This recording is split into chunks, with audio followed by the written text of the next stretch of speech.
நம்மளுடைய தமிழக அரசியல் வரலாற்றுல கொங்கு மண்டலத்துக்கு எவ்வளவு இம்பார்ட்டன்ஸ் இருக்குன்னு அரசியல்வாதிகளுக்கு தெரியும்.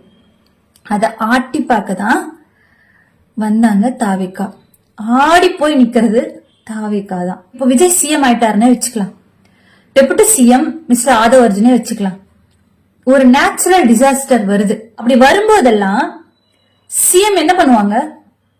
டக்குன்னு அந்த இடத்துல மாவட்ட ஆட்சித்தலைவர்ல இருந்து எல்லாத்தையும் அசம்பிள் பண்ணி அந்த ஒரு பிரச்சனைக்கு தேவையான தீர்வு என்னன்றது களத்துல இருந்து பணியாற்றுவாங்க. இவங்க என்ன பண்ணுவாங்க நினைக்கிறீங்க? வீட்டுக்குள்ள போய் ஓடி ஒளிஞ்சுக்குவாரு.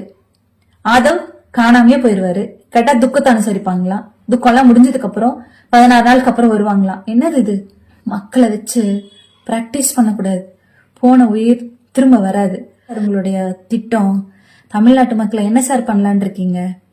நீங்க என்ன வேணா பண்ணுங்க சார், உங்களை நம்பி வரவங்கள என்ன வேணாலும் பண்ணுங்க. ஆனா ஓடி ஓடி மக்களோட இன்னும் உயிர் சேதங்களை குறைச்ச விஎஸ்பிய நீங்க இன்னும் பேசிட்டே இருக்கிறது, சட்டப்பூர்வமா பேசுறதா இருக்கட்டும், எதுவா இருக்கட்டும், அவருடைய ஆதரவாளர்களா எங்கனால அதெல்லாம் பார்த்துக்கிட்டு சரின்னு சொல்லிட்டு கடந்து போக முடியாது. ஏன்னா நாங்கெல்லாம் அவங்க கூட பயணிக்கிறவங்க. அவருடைய மனநிலைமை தெரியும். அவர் எந்த அளவுக்கு மக்களுக்காக ஒர்க் பண்றாருன்றது எங்களுக்கு தெரியும்.